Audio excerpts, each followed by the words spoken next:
All right. Hi, everyone. Welcome to week 3 of our 8-week long webinar series designed to prepare you for life as an international student in the US. The theme for this week is legal essentials and visa regulations. If this is your first time joining us, thank you for being here and welcome. My name is Ansh Mundra. I just graduated from NYU with a degree in economics and data science, and I've started my career at Rome as the chief growth officer. And I'm kind of responsible for putting this webinar series together. We of course have Krish. Krish, do you want to introduce yourself? Sure. So, I'm Krish. I'm currently a senior studying business tech and entrepreneurship at NYU. And I started Rome to give back to everyone what I didn't have when first coming here. And the team picked up pretty quick, actually. Ansh saw this, and I saw Ansh, and we were like, oh my God, okay. This is a need that we need to fix, and we need to start preparing people for life abroad because it's not easy. So we're starting out with a webinar series, and we have a list of products launching very, very soon. So we'll give you a bit more insight to that at the end as well. Awesome. We also have Simran with us, if you want to introduce yourself. Hi everyone, I'm Simran. I am a rising junior at USC. I'm studying business and law, and I'm working with Rome with fantastic, like Ansh and Krish. They've been working so hard building this. We're super excited for you all to throw out all your questions today, and I'll just be monitoring the chat. So even if something comes to your mind, feel free to put it in, and we'll have a Q&A section at the end as well. Thank you. Thank you, Simran. All right, we also have 2 more speakers, if you noticed, and I would love to introduce them to you guys. So we have Don Collins, Executive Director of Passion Project, and Amanda Binu, who's actually our growth intern. And this is the first time we're saying that, so congratulations, Amanda, to you. But I will let them introduce themselves. Don, why don't you kick us off? Thanks very much, Ansh. Hi, everybody. I'm Don Collins. As Ansh said, I'm Executive Director here at Parachute Project. Very happy to be joining the guys here at Rome to be chatting more about our cap-exempt H-1B visa solution. More on that towards the end of this call.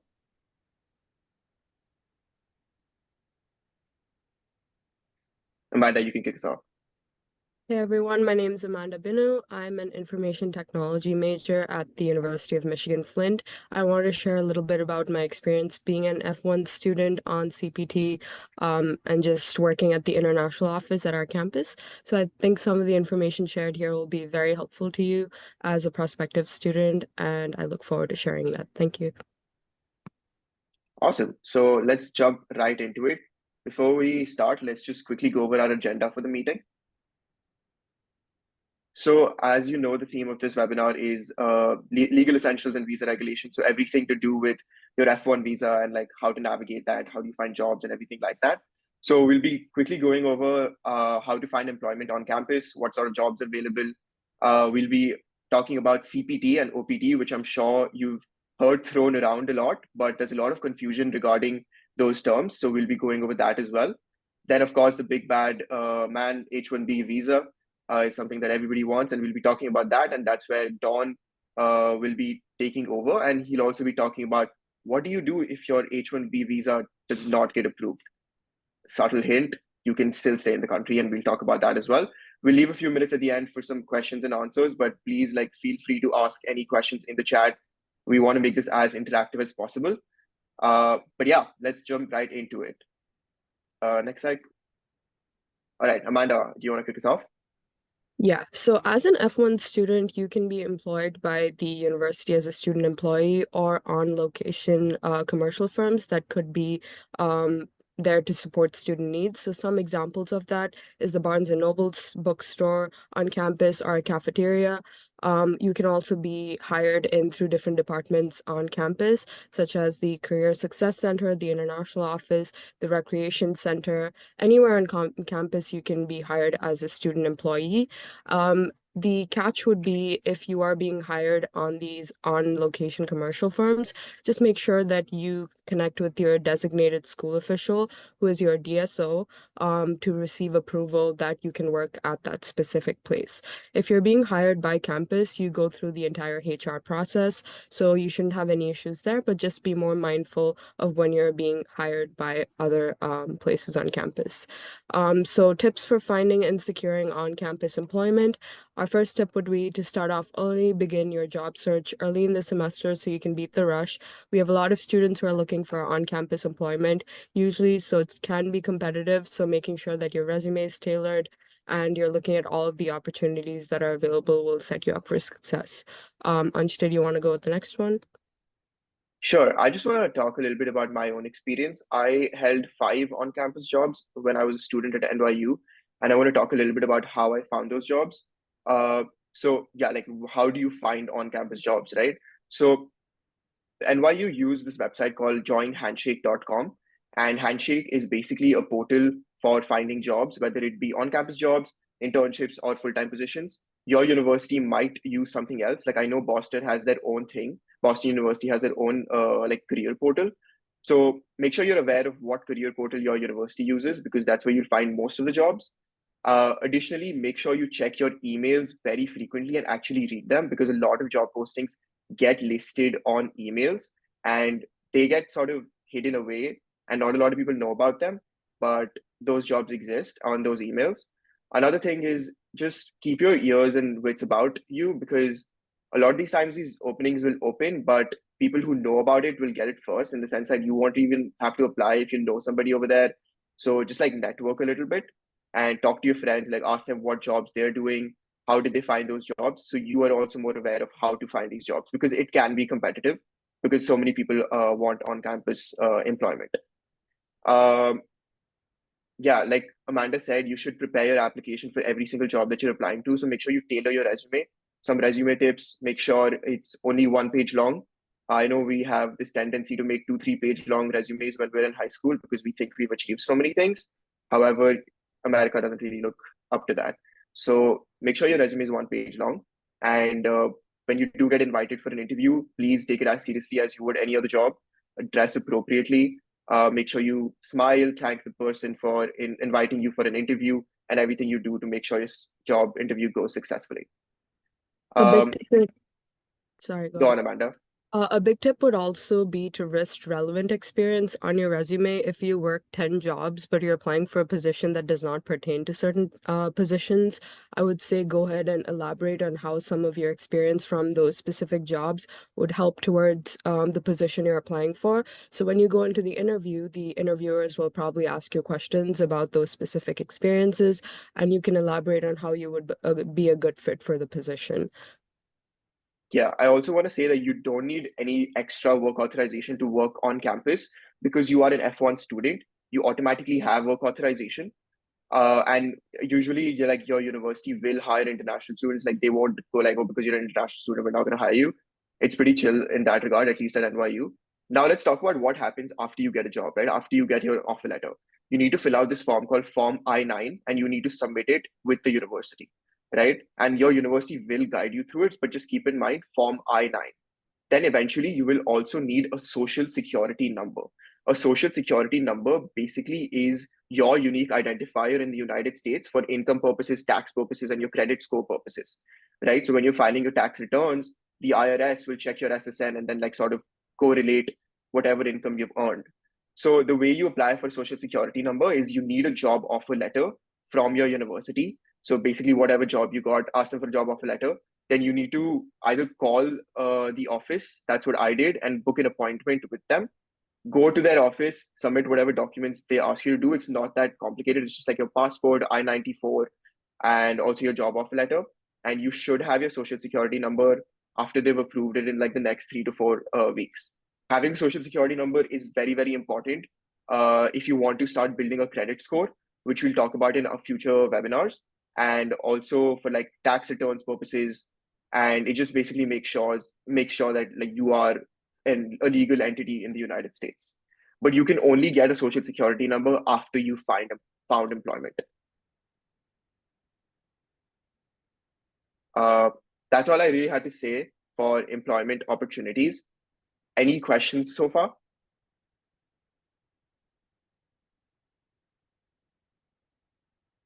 If not, that's also okay. Let's go on to the next slide. So what happens once you're done, once you're in your degree and you want to work on off campus and supposing a company to do an internship? That is where CPT comes in, and it stands for Curricular Practical Training. It's an off-campus employment opportunity for students that are on an F1 student visa and maintaining legal status. So what do you need to do to be eligible for this? You must have completed 1 academic year of full-time study, so the main semesters, the fall and winter, and must have received an offer letter from an employer with your job responsibilities being directly related to your major of study. And for this, you should note that if you're doing a minor, that does not count. So it has to be in relation to your major, and it must be authorized for CPT through the international office at your campus. The main advice that we can give you in pertinence to any type of employment is to be in constant contact with your DSO and the international office to make sure that they're informed and up to date on any changes that might occur with your employment, any offer, just to make sure that you're eligible to be doing it. And then to go forward to the application process, you would need to secure the job offer letter. This does mean that you can engage in applying for jobs and interviewing for jobs, getting an offer letter all before you go ahead with CPT. CPT would come once you have all of this information ready. Then you would contact your academic advisor to register for an internship class. This would qualify you for CPT. Essentially, while you're on CPT, you need to be registered for a 1 or 3 credit class with your university. And this is part of CPT requirements. During this class, it's pretty simple and structured differently in different universities. But for me personally, during my 2 CPT experiences, you have to do an initial report of your experience in the internship and a final report. So it's pretty simple, and your employer will also have a section that they can fill out. So that's how you do that. Then you submit the CPT application form along with your job offer letter to your DSO. Usually this is through your international student portal that is available online. You go in, you put in the start date, the end date, what responsibilities you'd be doing. This again is specific to your university. So you go get approval from your DSO to move forward.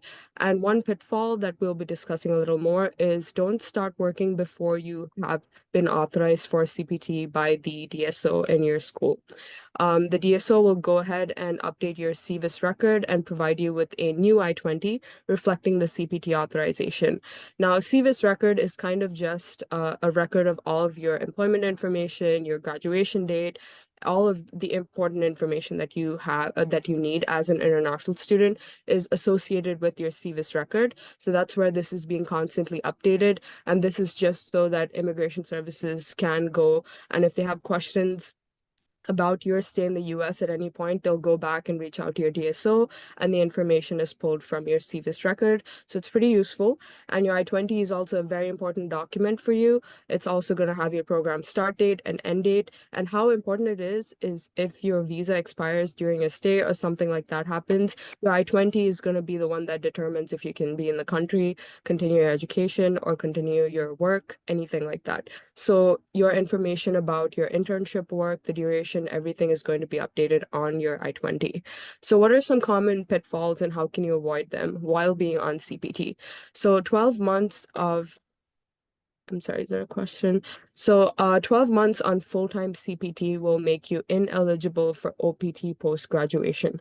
So OPT is what you do once you graduate and you're working for a company. CPT is what you do while you're a student with the university. So if you do above 11 months, it would count as OPT, so it would disqualify you for working at a job once you're graduated. So that's something you need to be careful about, is that ensuring that you're working only 11 months within a full-time CPT while being a student. And you can balance this by doing a few months over the summer while you're a student on campus. And something you should keep note of is while you're an F1 student, you are exempted from Medicare and Social Security taxes, which are also known as FICA taxes. So notify your employer of these exemptions from the taxes in case you do forget to do this. You can file for a claim during your tax filing season and you can get the amount refunded. This is important because a lot of employers are willing to do CPT with students because it's just filling out some basic information. But then again, they they don't know. They might not know what regulations international students need to follow. So it would be your responsibility to effectively communicate to them that you are exempted from FICA taxes. Another rule is to work within 20 hours during the main academic sessions. And then while you're on spring break or summer break is when you're authorized to work for full-time on CPT. And then students can only work for the duration that is authorized on the CPT request. So if you have a start date of a certain date and then an end date, you're only authorized to work between those dates, receive pay, or work as a volunteer. So ensure that your job is also directly related to your major or field of study, which is probably the most important point. Talk to your DSO if you have questions about the employment opportunity that you might have come across and you're still unsure or if it qualifies you for CPT, they will clarify for you. And then again, never start your job before you receive your official CPT authorization. So those are some tips and pitfalls and some more understanding of what CPT is. Does anyone have any questions? So I know those are a lot of terms and that can be slightly confusing. So let's just recap real quick, right? I applied for CPT when I got my first internship. It's a pretty chill process, honestly. I know that like this sounds like a lot, but basically what you do is once you get your job offer letter, your university will probably have a form for you to fill out, and that will be like under the international student website, right? You fill out that form. You get approval from your academic advisor. So I had to email my academic advisor saying, listen, I'm doing this internship. I need your approval. They were like, okay, yeah, you're approved. And then they sent that approval to the international student office. And then they process my new I-20. And that new I-20 contains my CPT start date and end date. So when am I starting my internship? When am I ending my internship? So you need to provide an end date even if you think like your internship is going to be longer than what it's originally scheduled for. Now, one thing to note is if you do for some reason get fired on your internship, I got fired from my first internship, you need to tell your international student office that you were fired. And I know that's a bit embarrassing, humiliating, whatever, but you need to do that. I did that. Maybe I shouldn't say this because it's recording. I did that 3 months after I got fired. But you should do that immediately because they will issue you a new I-20 with a new CPT end date. And that CPT end date will be the date you got fired. And this is just to make sure everything and like all the records are in place. And another thing I want to stress on is the FICA taxes. So what FICA is basically social security. So once you become old, the government starts sending you money through social security, right? Now, because we're international students, we are not required to contribute to the FICA fund. So I did get taxed for my internship, and it was unfairly taxed. So when I was filing my tax return through Sprint Tax, they told me that you have to like contact your employer and get that $46, $47, whatever they tax me for FICA back. So make sure you do that as well, because a lot of employers are not aware of how to tax international students. Another thing I want to say is that if you see over here, like it says, you need to contact your academic advisor to register for the internship class in order to qualify you for CPT. So if you are doing a summer internship, and this is going to suck, you will need to register for a course with your university stating that you are doing a summer internship. That could be a 1 credit course, 2 credit course, 3 credit course, whatever. So technically, when you're not in session and when you're doing your summer internship, you have to pay to do your internship. And when that reality hit me, I was like, what? That doesn't really make sense, but that is just what it is. When I did my internship with the one I got fired from, it was during the semester. So I didn't have to pay because at NYU, you pay the same amount if you take 12 credits or 18 credits. I was already taking 16 credits and I could just take a 2-credit internship course, which would be included in my allocated number of credits. So I didn't have to pay. So if you're doing an internship during the semester, you won't have to pay, ideally. But if you're doing an internship during the summer months, then you will have to pay. And another thing I want to stress on is that you can't apply for CPT until you've completed 1 full academic year. So if you're starting in the fall, you can't apply for CPT until 2025 fall. And that's just what the rule is. Any questions? Oh, and also, speaking of taxes, we're going to be talking about taxes in a future webinar. where we will actually have Sprint Tax come on as a guest speaker. So please be on the lookout for that as well. Does the credit of summer internships add to the total credit requirements? Yes. So that's a good question. So once you take that 2 credit summer class, will that be added to your number of credits that you've taken to make you eligible for graduation? Yes. However, it won't be added to your major credits, right? So I did economics as one of my majors. So I had to take an economics internship course. However, those 2 credits won't be added to my economics major. There are some courses that require you to do internship work, so in that case, this would qualify and meet those credits. However, for some universities or programs that don't require you to do an internship, this would just be on the side. So you're paying additional and doing your CPT just for work experience. Okay, there's a lot of questions coming in. Is CPT to work off campus? Yes.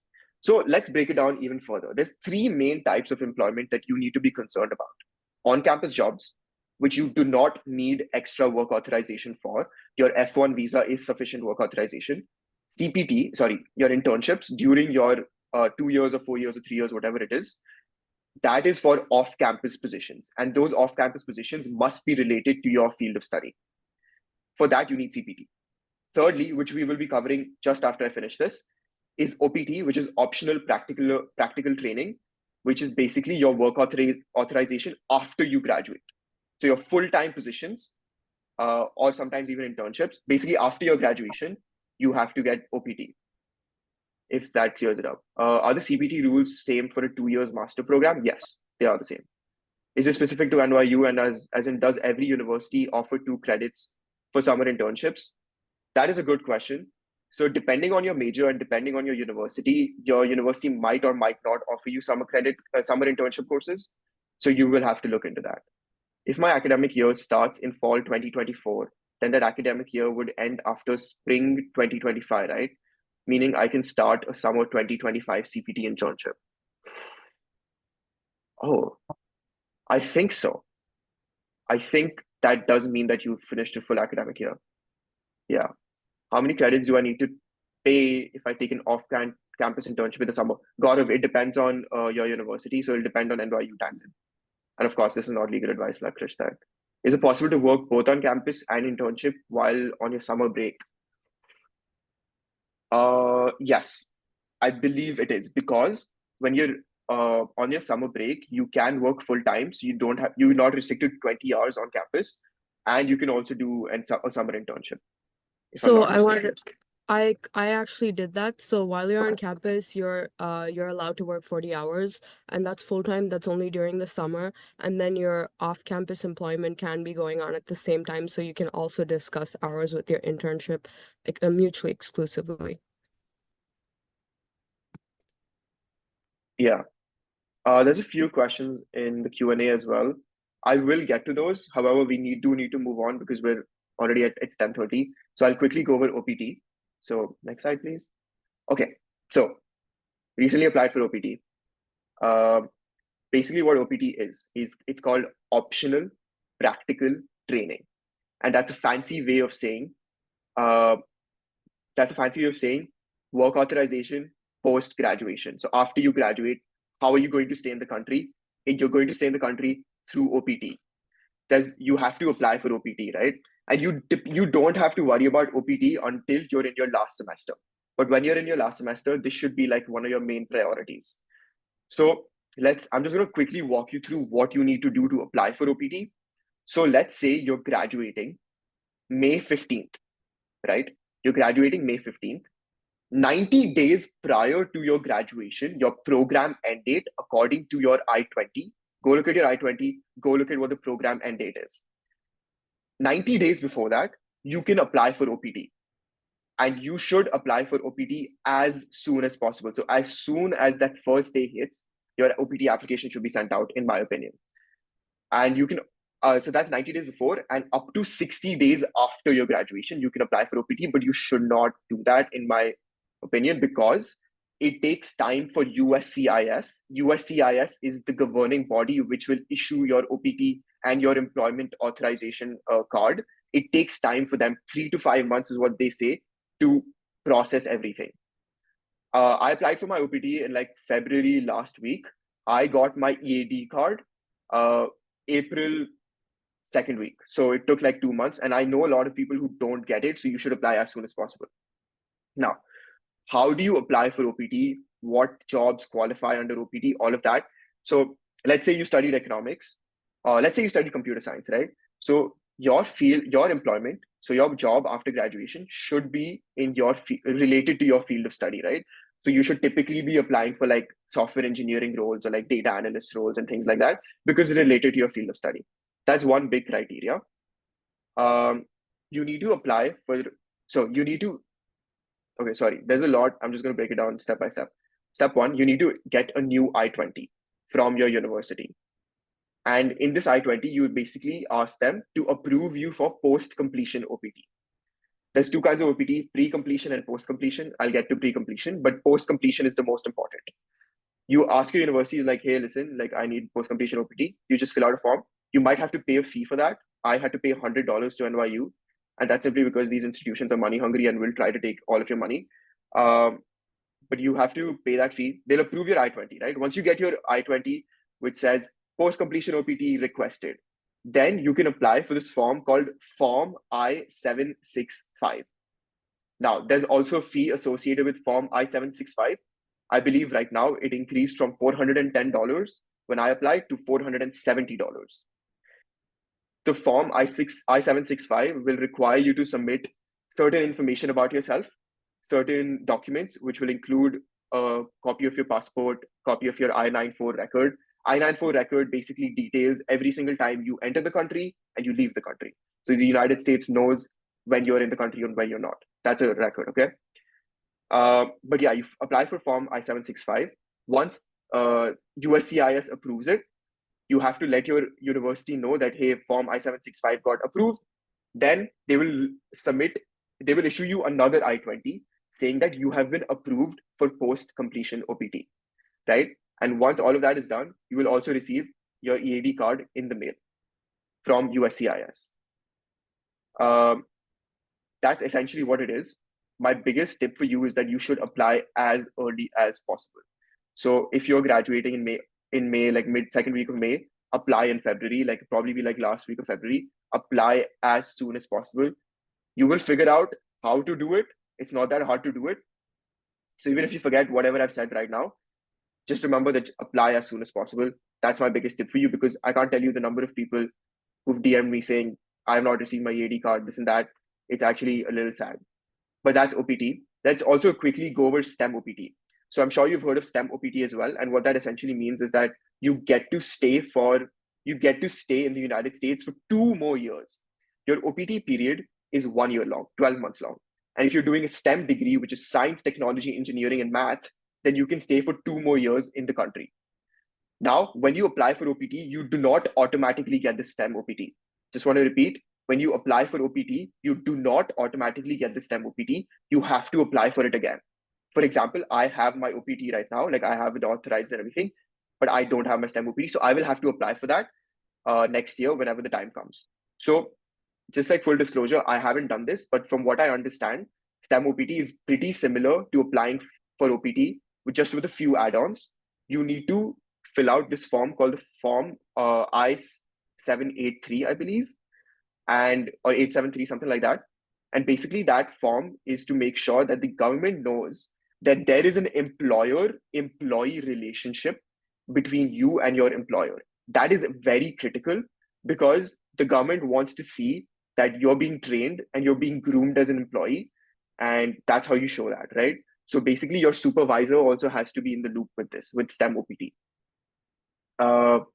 But yeah, like I can't disclose too much information because I have not personally gone through it, but people do it. It's fine. Like it's a chill process, I would say.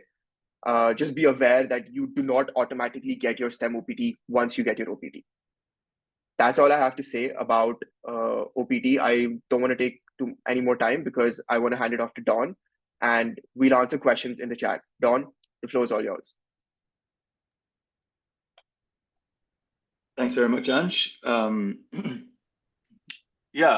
have some slides to share that detail what we do at Parachute Project, but maybe before we jump into that, could start with where to go after you graduate from US university, and what your options are with regards to employment and making sure you're working legally.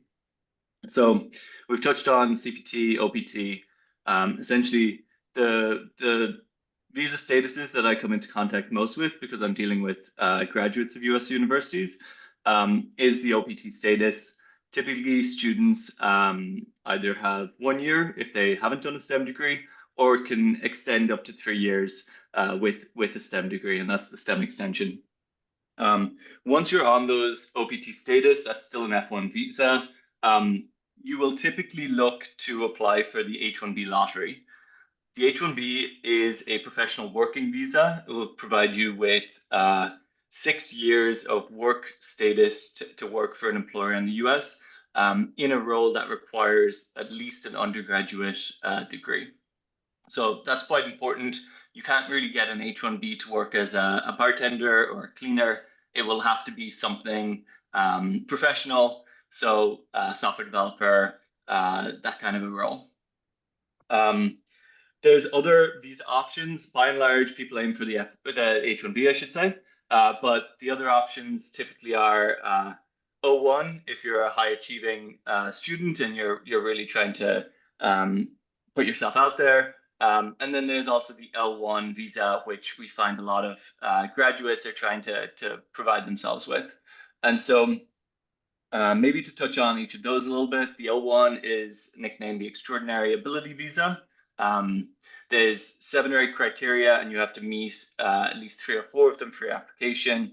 It can be quite a while to put a case together, but it's not unheard of for recent graduates to be able to achieve it. And then also the L1, essentially the L1 is an intra-company transfer visa. So we find, or we chat to a lot of candidates that are exploring this option because they haven't qualified for the H-1B in any of the lotteries. They explore the L1 option. Essentially, they're working for a large multinational that has an overseas base. They will relocate to, let's say, London for a year, and then return on an L1 visa. So it's not quite as clean as you'd like, but it is an option for candidates to make their way back to the US and sort of give themselves a bit more time working in the US.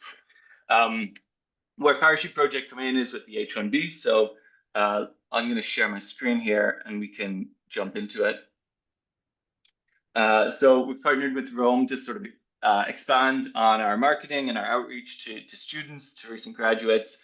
But what we do at Parachute is we offer essentially a backup H-1B solution. So once you graduate, you'll likely be on the OPT status. And if your employer is keen to keep you around, they'll apply for the H-1B for you in the lottery each year. If you're not familiar, the H-1B, the professional working visa that I touched on a little earlier, there's a lottery for it in March of each year. Essentially, your employer will sponsor you for that visa. They will enter your name into the lottery, and yeah, there's a chance that you'll get it, a larger chance that unfortunately you won't. And so during your OPT, whether that's a 1 year or a 3 year, you might have a number of chances to get an H-1B in the lottery. Where we come in is if you're I guess approaching the end of your OPT work status and you haven't received that sort of H-1B lottery approval, then we come in as a backup option. And so to sort of explore what we do here at Parachute, well, what we do is our mission here is to empower the next generation of students at US universities and place a real emphasis on international collaboration and education. We do that by hiring foreign nationals as mentors for the Parachute project. And so we hire candidates on what is known as the CAP exempt H-1B, and that allows them to hold a concurrent role with a separate employer. And so, as we've kind of alluded to a little bit, there aren't enough H-1Bs. These are CAP subject H-1Bs issued every year. This year, in the lottery, which happened in March, there was 480,000 people that essentially put their name in the hat. And there's a hard cap of 85,000 issued. And so only 17% or so were essentially approved to apply for an H-1B. what we've done is we've partnered with Rome, and we're exploring, or we're pushing forward, the cap exempt solution. And so what that sort of means in real terms is that we're not subject to that annual lottery cap, and we can apply for the cap exempt H-1B at any point in the year. So this really comes in handy for candidates that have essentially an F1 OPT visa expiration that's sometime in the middle of the year, let's say a June or July. They didn't get their lottery acceptance in March, and so they can transfer onto the cap exempt H-1B sort of shortly after they receive notice that they don't get the regular H-1B. In terms of what types of organization can qualify for a cap exempt H-1B rather than a cap subject H-1B, well, there's universities. So if you're going for a role at NYU or any of your universities that you're going to study at, you might be able to get a cap exempt H-1B to work there. Similarly, you might be able to get a cap exempt H-1B to work at government research organizations or nonprofit research organizations. But where Parachute Project are registered and what we're affiliate, or essentially what we exist as, is a nonprofit affiliated with universities. And so we're a 501c3 IRS approved nonprofit, and we're affiliated with the universities you see here in the top right. Those are formal written affiliation agreements where we offer mentorship to students of these partner universities. So I think I saw a couple of people put their hands up to say that they're going to be studying at NYU this upcoming semester. If you are interested in receiving mentorship for any of your studies, for how to go about applying to a new role once you graduate, you can actually sign up with us and receive mentorship by our current cap exempt H-1B holders. These are recent graduates that are working professionally in the US that we are sponsoring on cap exempt H-1Bs. That was a little bit of an aside, but essentially you would work for us as a mentor and offer mentorship to those universities or students at those universities. We require you to work for us for 5 hours a week, and so that's a part-time role, and we pay you $1,000, which is a $50 an hour rate to mentor students at those universities. We would essentially set you up with a profile like what you see here on the right-hand side, and students at our partner universities would be able to book mentorship hours with you using our platform. And so how this stacks up with your full-time role, well, you would sort of hold the 5-hour position with Parachute Project, and you'd offer those 5 hours each week. And then you would apply for a concurrent H-1B visa to work for a separate employer, and that can be for a full-time position, 35 to 40 hours a week. So this will move you from F1 OPT status onto H-1B status, which comes with a lot of benefits. Firstly, it's a dual intent visa, so you can begin your green card process at this point. And it will also give you up to 6 more years of work status in the US. So that's in the form of 2 3-year-long visas. So we're subject to the same rules as the regular H-1B. I touched on a little bit earlier, it has to be a professional role, so it has to require at least an undergraduate degree. We're subject to the same timelines in terms of how long you can work on an H-1B status. We're able to get indefinite extension, which means that if you're in the green card process, you can extend H-1B status indefinitely until you receive the green card. And like I said, it's dual intent, so you can make that green card application while on H-1B status, which is not really possible while on F1 because of the travel restrictions that imposes. In terms of what our mentors do, well, we try to have them mentoring students for as many of those 5 hours as possible. But if they're not, they're often finding themselves communicating with the mentees, preparing materials for their next mentorship sessions, or we would essentially formally host workshops with students or ask that our mentors conduct and publish research in our field of expertise.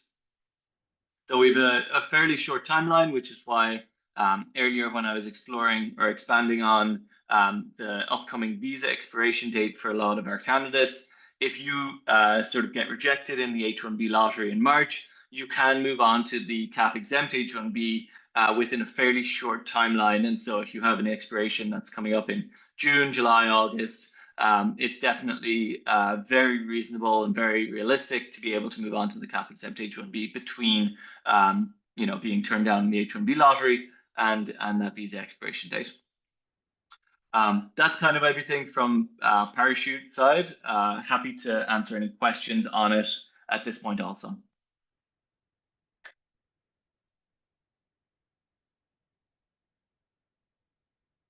I'll maybe scroll through if there's anybody. I'm not sure, Simran, if you've been keeping track of some questions that have come up.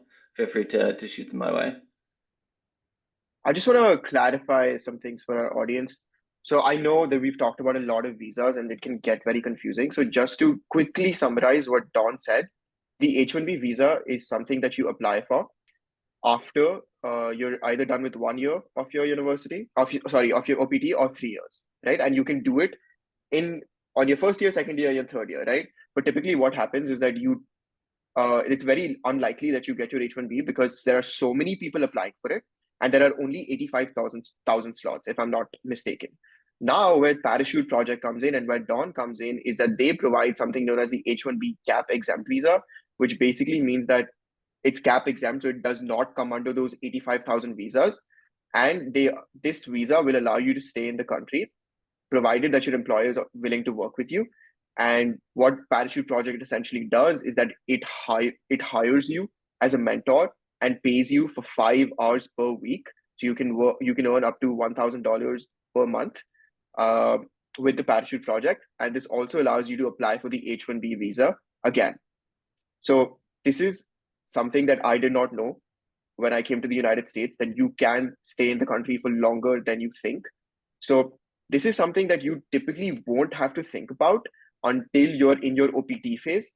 However, it is very valuable to know, and especially very valuable for those you might know who are in this boat of not getting the H-1B and they have to leave the country, right? So we want to help those people out. So this might be a little far out for you, but please share this information with anybody you know who's like currently going through the H-1B visa lottery process.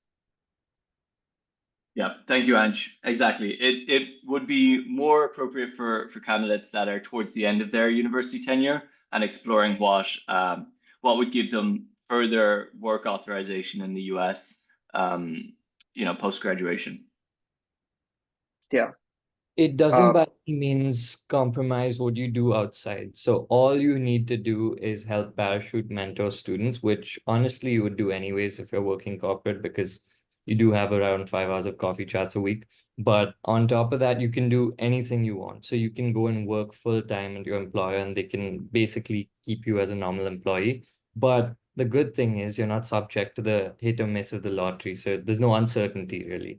If you're capable and you're in good standing, we can get you a visa without the lottery. And thanks to Parachute. So thank you to Don. Yeah. Are there any questions? Please feel free to ask. Up to how many years is H-1B valid if won in the lottery? I'll let Don take this one. Sure. Yeah, so similar to Parachute, we're governed by the same H-1B regulation. You can have up to 6 years of H-1B status in sort of normal scenario. If you've applied for the green card, you've got what's called indefinite extension, which means that post certain stage of green card application, you will be able to continuously extend your H-1B visa until you receive the green card. And so, in the unfortunate cases, quite a few people from certain countries that are applying for H-1B applying for the green card.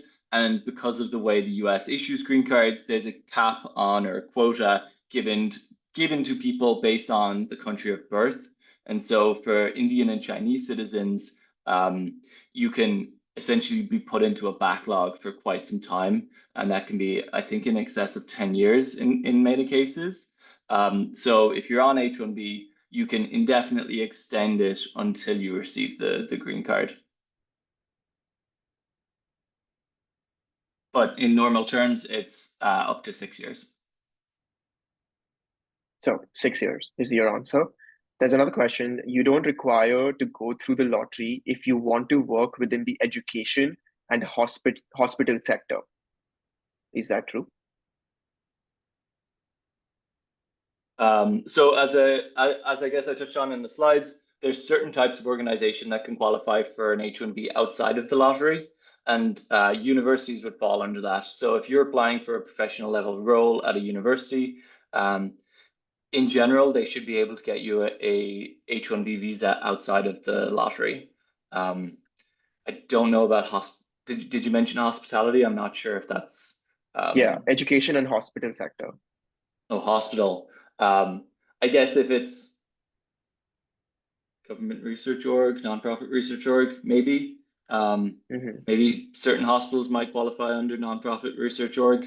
I know that essentially the background for Parachute's cap exempt solution is that in the medical field, doctors will essentially do part of their work as training future doctors, and so they can receive a role at a university to teach in a sort of formal setting, and they'll do that part-time, and then they'll get a full-time position with a private practice to essentially practice medicine or practice their doctoring.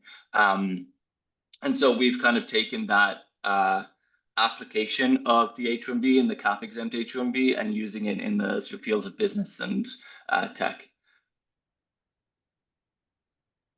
There's another question which Yeah, go Ansh, on, go. Krish. No, go for it. I was reading the question, so it's for you. Yeah, Darshil asks, I'm currently into a non-STEM program, but thinking of doing a double major. So one will be non-STEM and the other will be STEM. So will I get STEM OPT extension? This is a great question. So I just searched this up, right?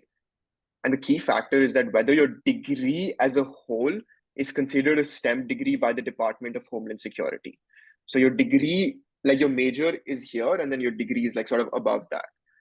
So I think this is something you should clarify with your university's international student office. However, if you switch your second major into your first major, I think that should be okay. However, I would still just clarify this with your international student office. And I think just to double down on that, Ansh, this is all information. This is not legal immigration advice. So definitely get a second opinion, talk to immigration attorney if you have access to one. I know a lot of them do free consultations, so shop around. And talk to your university careers and international departments. They'll be much better informed to your specific scenario and the roles that you're applying to, the STEM or non-STEM major that you're exploring, and we'll be able to exactly say, this is more of a general information, I would say, workshop or webinar. Absolutely. This is not legal advice. We're only here to provide experiences and information. Hania asks how to extend the F1 after undergrad to go for postgrad. Typically, you would just apply for your postgrad, so apply for master's. And then once you get into your master's program, you should be issued a new F1 visa, and that will extend your, basically give you a new F1 visa. Can I start our own startup after master's? Yes. So this is something I wanted to touch upon when I was talking about OPT. You can start your own business when you're on OPT. I'll say that again. You can start your own business and be a startup founder when you're on OPT. Having said that, there are certain restrictions. For example, it is hard to get the STEM OPT when you use your OPT to work for your own company. So you set up your own company, you incorporate it, get the right business licenses, and make sure the business is within your field of study. It is hard to get the STEM OPT because, like I was saying earlier, you need to establish an employer-employee relationship to get the STEM OPT. Now, if you are a solo business owner and like a solopreneur, as they say, then you're your own boss, right? So it's hard to establish that employer-employee relationship.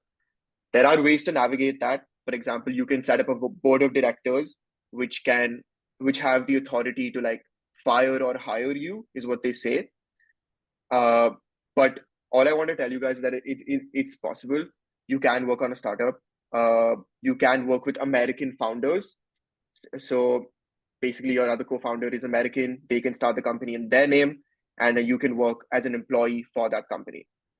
That is also very much possible. So after graduation, you don't always have to go the typical corporate route. if you are somebody who's aspirational, if you are somebody who's ambitious and wants to start their own thing, you can do that. There are ways around it. So please don't limit your thinking by thinking that you can't start your own business. Also, we have one more question from Gaurav. Don, this is for you. He asks, so is the no cap H-1B also valid for 6 years? And can we apply for a full-time job while working with Parachute with the no cap H-1B? Yes. So to the first part, we're subject to the same H-1B regulations. So you can get cap exempt H-1B for up to 6 years as well. It's essentially in increments of 3 years. And so when you apply for your first role, you will receive a 3-year H-1B visa, and then you will seek to renew it when you're approaching that third year. And then on the second part, essentially Parachute is only able to accept employed individuals. And so where our typical candidates already have their role, they're working on F1 OPT status with a company, they haven't gotten their H-1B in the lottery. And so they will essentially approach Parachute to provide them with the work authorization they need to continue working for that employer. The way it works is that they would apply to Parachute. We would accept them as a mentor, a part-time mentor for 5 hours a week. That would give them the first cap exempt H-1B visa to work with Parachute. And then they would apply for a second concurrent H-1B to work with the original employer that they've been working at on F1 OPT status. And that is also on a cap exempt H-1B. Yeah.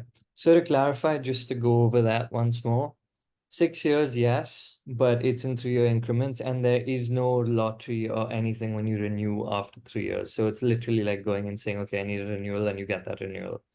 And to the second part, you can't go to Parachute without a job. Correct me if I'm wrong, Don. And you need that job to go to Parachute. And the reason you would go to Parachute is because it's very hard to get the H-1B otherwise. Either you've tried and failed, or you want a short H-1B, which is why you go to Parachute. But you need the job prior to that. So once you do have a job, then we can help you out. I think, yeah, maybe to be clear on it, the work authorization is just a difficult thing to obtain in itself.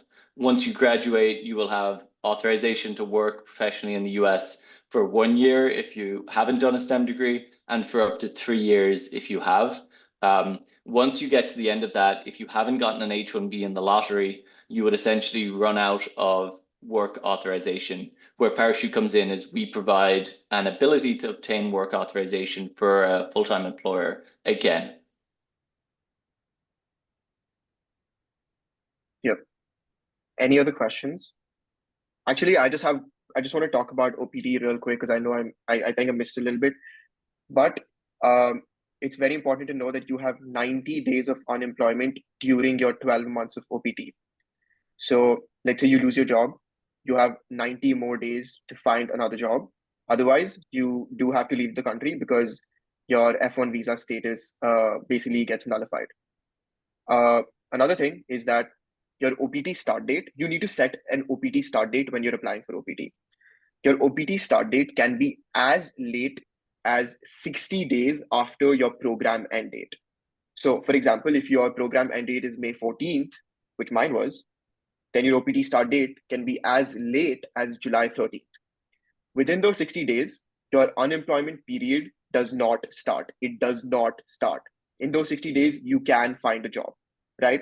Now, once your OPT period starts on July 13th, after those 60 days, on July 13th, you have 90 more days, 90 more days of unemployment. 90 more days to find employment, and those days count as your unemployment period. So in total, if you do it right, and if it works out with your employer, you have 60 plus 90 days, 150 days to find employment after your program ends. I'll repeat this, 60 plus 90 days to find employment. What if my OPT approval doesn't come until July 13th? You apply early, my friend. You just apply early, so everything comes. You don't have to worry about all of these things. Now, having said that, sometimes life happens, everything, whatever happens, and your EAD card might not come. So whenever your EAD card does come, and if it's after your OPT start date, so let's say your OPT EAD card comes on July 15th, but your OPT start date is July 13th, then your new OPT start date is basically July 15th. So it's whenever your EAD card is like issued by the USCIS. Ansh, we have two questions in the Q&A section as well, in case you want to answer this. So in this case, Ansh, after 3 years of your OPT with an American friend who started the business along with you, you're still an employee or a co-founder. But you can call yourself whatever you want. You can be the CEO of the company for all that matters. But there should still be an well, okay, I don't want to say you can be the CEO, but yes, you can be a co-founder. And after your 3 years, well, you would just apply for an H-1B, or you could try to go for the O-1 visa, which is the extraordinary visa. And Pamang says, after completing 1 academic year and gaining CPT privileges, we can apply for it. Not sure what you mean, Pamang. Apply for what? I think he means that once you complete a year, are you eligible to apply for CPT? Yeah. So after you complete 1 academic year, you should look up how your university defines it. Some universities define it as like 3 trimesters or like 2 semesters. Just like look that up. But it is 11 a.m. I don't want to keep our guests for any longer than we've already kept them. And nor do I want to keep you guys. We really sincerely hope this was useful to you. If it was, just let us know, give us any feedback. Please join our WhatsApp community, follow us on Instagram. We want your feedback. And yeah, we just want to help incoming international students out. So thank you for joining in. And we'll see you guys in the next webinar, which is on... One sec. Before you cut off, Sorry, go on. One small question left. I don't want to leave anyone unanswered. He says, so the employment timeline is not affected if OPT approval gets delayed. Bhumik, I'm not too sure about that, so I don't want to answer that. But I would just do some more research. I know you can find this information online. Yes, we will put the WhatsApp group's link as well. We'll send it to you by email along with the webinar recording right after this. But all the links are in our Instagram bio, so I'll put that here. I'm just going to send the WhatsApp community link here. Yeah.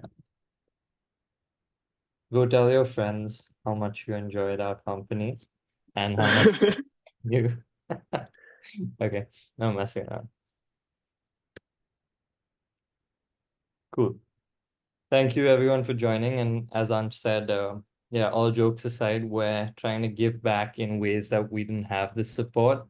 And there's so many of us coming here without the support system. And that's what we're trying to create. So anything you'll need help with, we're open lines of communication. So WhatsApp, Instagram, email.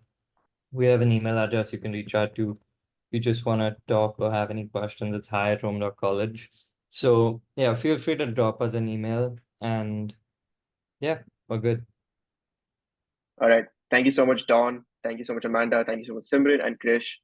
This was a great session. I'm going to stop recording now.